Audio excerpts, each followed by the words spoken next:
G-E-R is last name Geiger, correct. And it's Lieutenant Colonel? Correct.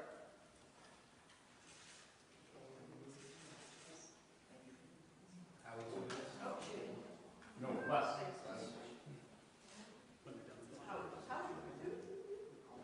It's over there. I left it with you guys. And then let's put it on the podium. I hear you.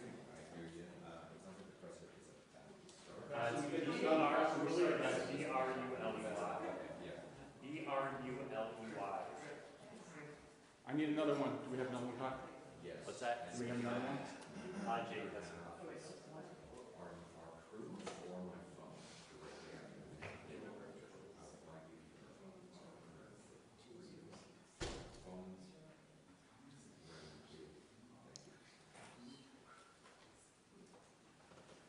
I'm here. They do. Patty Mantry.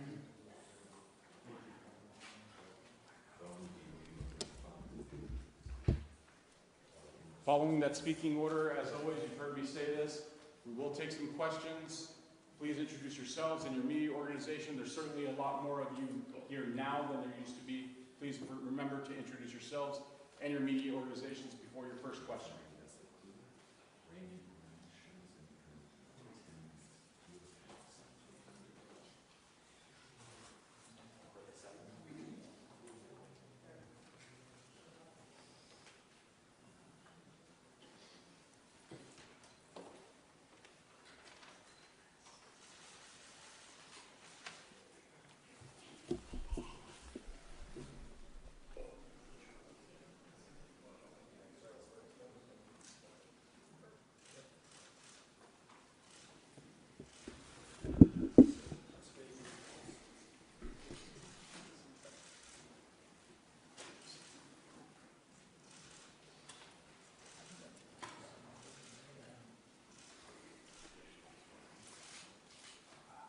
Good evening. After a two-day manhunt, 2 sleepless nights, law enforcement have apprehended Vance Boelter. That's 48 hours that law enforcement involved in a complex and dangerous manhunt. Spent Father's Day away from their families to deliver justice for Melissa and Mark Hortman and their children who spent this Father's Day alone. To the law enforcement who stand here and the hundreds who are involved in this, the state of Minnesota owes you a deep debt of gratitude. Thank you. You ran towards the danger and you served the state of Minnesota. This is a great example of coordination and collaboration. Multiple agencies, federal, state, and local, coordinating together in a way to protect the public and close this hunt around. Multiple agencies were there as FBI laid hands on it and Minnesota State Patrol put the handcuffs on. One man's unthinkable actions have altered the state of Minnesota. Melissa Hortman was the core of who our values were. She had a hand in so many things that happened. The building that we stand in, she helped usher through so that we could respond from the State Emergency Operations Center with the professionalism and giving the tools necessary to law enforcement to do their job. To Melissa and Mark's family, I cannot fathom your pain and the grief that you're going through. We'll take solace in the memory and the work that Melissa did, and you can rest assured that we will put every ounce of effort that the state of Minnesota has to make sure that justice is served and the individual responsible for this serves the time for the unspeakable act. State grieves with you. To John and Yvette Hoffman, the latest news is Senator Hoffman came out of his final surgery and is moving towards that, towards recovery. Yvette is healing. And I think when the story comes out, and I'd like to say on behalf of the state of Minnesota, the heroic actions by the Hoffman family and their daughter Hope saved countless lives, and we are grateful. Bureau of Criminal Apprehension will continue to investigate. We will keep you informed. We'll spare no expense and no work to make sure that that happens. A moment in this country where we watch violence erupt. This cannot be the norm. It cannot be the way that we deal with our political differences. Now's the time for us to recommit to the core values of this country. And each and every one of us can do it. Talk to a neighbor rather than arguing. Debate an issue. Shake hands. Find common ground. This is who Melissa Hortman was. In the first negotiating session that I had a chance to work with her, she got all the partners in the room, and she provided each and every one of us a copy of a book called Getting to Yes. And the whole premise was debating with a sense of goodwill, a sense of trying to come to compromises that serve everyone. And because of her, we did that. Because of her, we did that year after year after year. That's the embodiment of how things are supposed to work. It's not about hatred. It's not about mean tweets. It's not about demeaning someone. It's leading with grace and compassion and vision and compromise and decency. That was taken from us in Minnesota with the murder of Speaker Hortman. So for each and every one of us to truly honor, and we will continue to honor that spirit, but we will need to do it in just more than actions in a memorial. Conducting ourselves in the spirit that Melissa Hortman did her work is what the country needs to heal. I will once again say the deep debt of gratitude. These professionals standing behind us and countless others. This was, you'll hear from them, incredibly complex. And to take this suspect in with no life of life or injuries to civilian population and to bring him in alive so he can serve justice, which he will do in Minnesota, is an incredible thing that we are grateful for. With that, I'm going to turn it over to the professionals, starting with Commissioner of Public Safety for the state of Minnesota, Bob Jacobson. Thank you.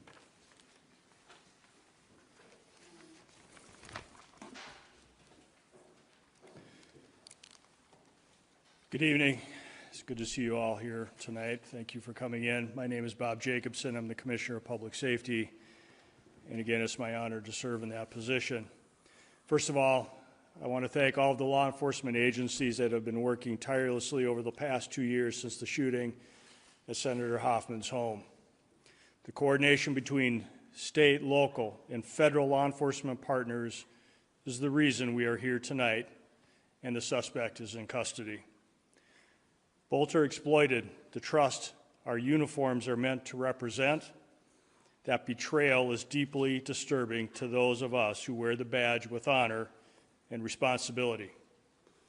We want to thank community members across the state for their support, for their tips, and their information. And I want to thank Governor Walz for his continued support through this very difficult time. With that, I will pass this off to Superintendent Drew Evans of the BCA. Thank you. Well, good evening, everyone. My name is Drew Evans. I'm Superintendent of the Minnesota Bureau of Criminal Apprehension. As was noted and was previously described, Vance Boelter was taken into custody in Sibley County. We were with you earlier today when we provided information about the manhunt and the myriad of law enforcement that have come together working in partnership so that this evil cannot be continued. The first step in a case like this is that we take him into custody, and then the work will continue and begin to make sure that we have all the evidence we need to ensure that he is held accountable for his crimes. Please bear with me, but I think it's important because it has been noted by the governor, just to give you some background on the teams that were down there, and I may even be missing some in terms of this because there were law enforcement partners, not just from the Twin Cities, but across the state of Minnesota that came together. From the Brooklyn Park Police Department, the Tri-City SWAT Team, Eagan Police Department, Burnsville Police Department, our South Metro SWAT Team, the FBI, ATF, United States Marshal Service, State Patrol, Washington County Sheriff's Office, Ramsey County Sheriff's Office, the Richfield Police Department, St. Paul Police Department, Bloomington Police Department, Sibley County. We had Riverview Medics, Green Isle Fire Department, and LifeLink in the area, in addition to Prior Lake, Crow River SWAT, and the Hennepin County Sheriff's Office. And again, I may have been missing, and I apologize to my partners for that we do that. I share all of that for you because that's the commitment when this sort of evil is in one of our communities, that law enforcement comes together to put all of their resources together to make sure that that person is taken into custody. That is so that people across the state of Minnesota and legislators that were targeted in these attacks and that may have been listed can breathe a sigh of relief as quickly as possible as we came together in an incredibly complex set of circumstances in that. He was arrested, as you saw earlier this evening, in the area of 35600 block at 200th Street, Green Isle. What happened in that is, as we noted, there was a manhunt going throughout the day in that area that we've discussed previously, and there was information provided that he was seen in the area.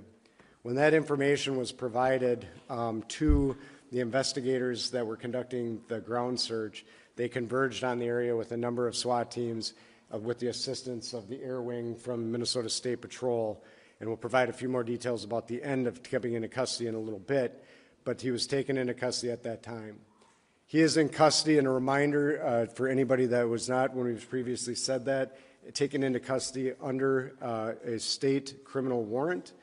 That information will be made public, if it is not already, detailing the complaint that he is charged in the cases at this time with the murders of Speaker Hortman and her husband, Mark Hortman, also with the shootings in John Hoffman and Yvette Hoffman for those crimes, and will be moving forward. We are also in close contact with our federal partners, both the FBI, United States Attorney's Office, who are examining whether or not additional charges should be brought at the federal level related to this at this time. There is a lot of investigation that continues, and I'm going to turn it over to Chief Bruley to provide some comments on this and the work. I just want to tell, certainly for the communities of Champlin, City of Brooklyn Park, you both have incredibly professional police departments that work day in, day out and tirelessly in this situation to bring justice and work towards that, not only for the families and the loved ones and the community that are impacted, but for the entire state of Minnesota, and our teams are incredibly proud to work alongside them and all the law enforcement partners. And so with that, I will turn it over to Chief Bruley for some comments on this, and the work will continue in partnership with them and others moving forward. Chief. Good evening. I'm Police Chief Mark Bruley, Brooklyn Park Police Department. Just a few comments. One, I'm very proud to tell you that we took the suspect into custody who is responsible for this. That was within 43 hours of the incident. There's no question that this is the largest manhunt in the state's history. Just down at the scene where he was taken into custody, there was 20 different SWAT teams over an extremely large area hunting this individual down to take him into custody. I believe that the state of Minnesota and certainly the city of Brooklyn Park should be extremely proud of the police officers within the city of Brooklyn Park, but the partnerships that we had are unprecedented between the federal agents, the county, the locals, and others around. It is absolutely an incredible task what went on. Essentially, the Brooklyn Park Police Department was turned over into an operations center, and that's all that hundreds of detectives worked on tirelessly for 43 hours. So while this has come to some conclusion where we've made an arrest, there is a ton of work that needs to be done. So I encourage community members, if there's evidence, information, or other things, please continue to feed that information to the Brooklyn Park Police Department so that we can fully investigate this and present a complete case to both the federal jurisdiction and the Hennepin County Attorney's Office. With that, I'll turn it over to the State Patrol. Good evening, everyone. My name is Jeremy Geiger. I'm the Lieutenant Colonel with the Minnesota State Patrol, the Assistant Chief. The Minnesota State Patrol, along with countless other partners, were responsible for this arrest. The collaborative effort, I cannot stress enough how outstanding that was, helped ensure the suspect's arrest did not result in the injury of any law enforcement that was down there and in the area. We had special response teams on the scene near 200th Street in Sibley County. Several partner law enforcement SWAT teams positioned to form a perimeter at that point in time. The State Patrol also provided the air support that was talked about earlier today. The suspect crawled to law enforcement teams and was placed under arrest at that point in time. There was no use of force by any member of law enforcement that was out there, and the suspect was taken into custody without any use of force. Thank you. With that, we will open it up for a few questions. Reminder, please introduce yourself, your media organization. If you have a question for one of the specific individuals, please feel free to point that out as well. I'm Pesco with NBC News. Can I ask anyone up here who can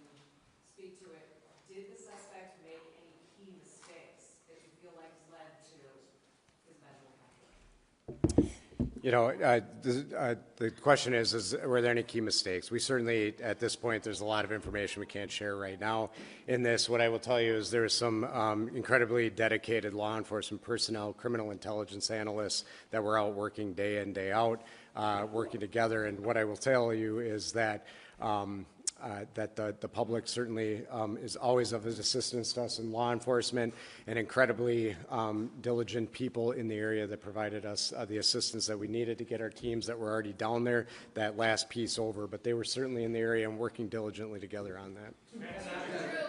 One's going to be one at a time, guys. Drew, Border Health Repair 11, do you have any indication that anyone helped him? The question is any indication anybody helped him? We continue to look into that. I don't have anything beyond what we shared earlier today.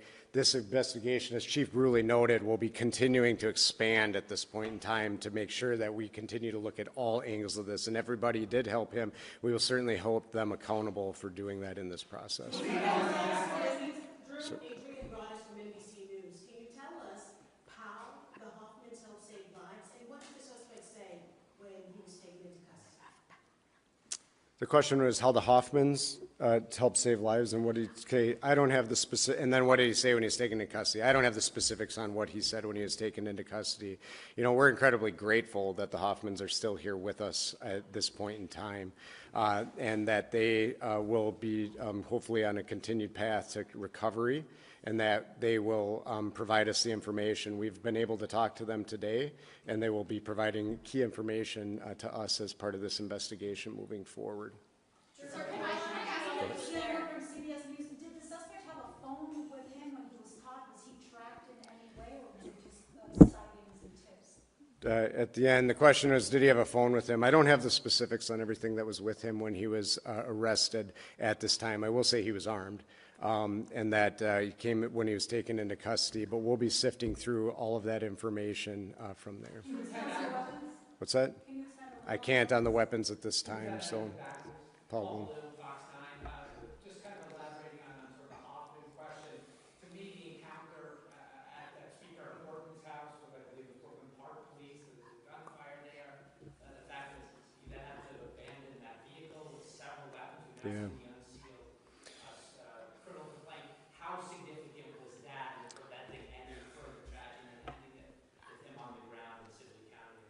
Yeah, the question is, again, expanding on the Hoffmans and providing addition. What I'll tell you, Chief Bruley mentioned this yesterday, and his police officers going to check proactively on Speaker Hortman's home at that time. If that had not happened, I have every confidence that this would have continued throughout the day. By his officers encountering him at that, it was forced to abandon the vehicle that he had at that time and lead to what we got to today. So by that incident occurring and the law enforcement communication that was occurring, it allowed the proactive approach that was able to get to the point where they were able to now eventually take him into custody today. Thank you. I just want to clarify, there's a little bit of detail that the Ramsey County Sheriff has provided. I just wanted to see if we can nail it down. So it's the detail that he had provided to the Star Tribune is that for about an hour, Boelter had tried to evade arrest, and that 8 teams crawled in a ditch to try to corral him. I don't know if you have that level of detail, but additionally, because you were able to take him into custody without incident, what did your law enforcement officers say to him to warn him out and have him taken peaceably? So the question is about the teams and then what was done to get him into custody. So we don't get into operational details for the safety of our law enforcement going forward in terms of what it is. But what I can say is the incredible teamwork that was done and the large number of law enforcement certainly put us in a position where they were able to maneuver into this area to safely put him in a place where, I don't know what was going through his head and I wouldn't speculate, but they have incredibly professional teams that are trained on this and how to take somebody into custody, and they provided the commands and he gave up peacefully. Superintendent Jonah Kaplan from WCCO and CBS News. First, if you could just speak personally for you and all your colleagues. I imagine this is a relief for a lot of you. Can you talk about what it means to you personally to have this done? Only a few hours ago, you weren't sure if he was in the state, let alone in the country. The question is the relief for all of us. I mean, the relief for us in law enforcement is we feel an incredible amount of pressure to bring a person into custody, to bring safety to the community. These professionals behind me and their teams, this is what they do. This is what they get paid to do, and they're honored to do the work on behalf of Minnesotans every single day. So the relief is that we can bring that sense of relief to communities across Minnesota, legislators that were on that list, and that's what we want to do. Matt Sepik with the Governors. At what point did you get the call, and from whom generally, that he was in that area in the arena? The question was on the call, and when did we get it? It was happening over the time. I don't have the specific timeline, but we were alerted as soon as there was a spotting of the person in the area for all of the command staff here, and as our teams continue to work and as they worked in and honed in. Can you speak a little more about the technology that was used? You said today earlier that you received about 400 tips. Yeah. You know there was surveillance footage that was used for pictures. You just mentioned, or someone talked about the air team. Was it a fixed wing? Was it a helicopter that was following him? What role did technology? Yeah, the question is what role, and I can't get into all the technology, obviously. Just some of it is that we don't share the information to make sure that we protect it, so it's utilized going forward. However, I will say that both UAVs throughout the day are incredibly important to our teams on unmanned aerial vehicles that we use, that there were numerous ones out there providing that, and then our helicopter in this situation provides an incredibly important bird's eye view that also allows us special views to be able to see individuals such as infrared and others that we utilize on a regular basis. So technology in cases like this are incredible tools to be able to supplement the great hard work of all the people that were on the ground every day. Let's go here first. So right now he is being interviewed at a law enforcement facility. More information on where he will actually be ultimately will be released at a later time. What law enforcement agency or facility? I can't share where he is currently, but that information will be available soon. Can you be more specific about the setting in which he was? I know there are things you can't give away, but we've seen things like trails and fields. You're talking about him crawling. What can you tell us about where he was hiding during this time? Yeah, so this is, where was he hiding? This is in a rural area. These are fields and different wooded settings around, and that's where he was ultimately captured. Sibley County is, a rural county in the state of Minnesota, and so it's what a lot of that streams, fields, woods, crops, and so where he was ultimately taken into custody was in a field. Did the infrared technology help find him, identify him from here? I don't. The commissioner had mentioned some of that earlier. I wonder if that's something that helped. Yes, absolutely. It assisted previously, and they were out there. The helicopter was out there before the sun went down. But after that happened, yes, that technology did come into play. How long did you know that he was there? I'll turn that back over to the superintendent here too, but I don't think that that information is available right now.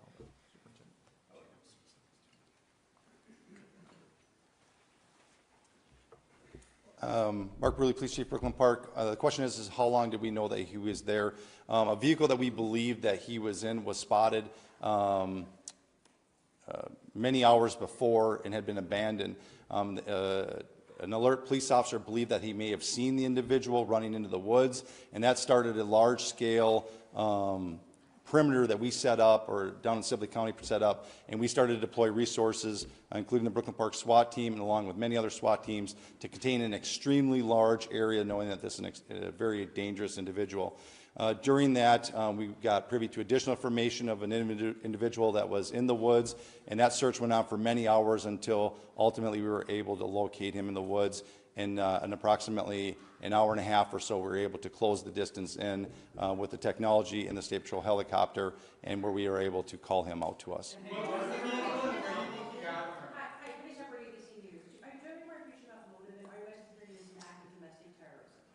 Yeah, it's absolutely way too soon to say that right now. That's where the investigation, we have been just solely focused on the manhunt. And the goal is to give some calm to the situation of many individuals that were on the list that were worried about their safety.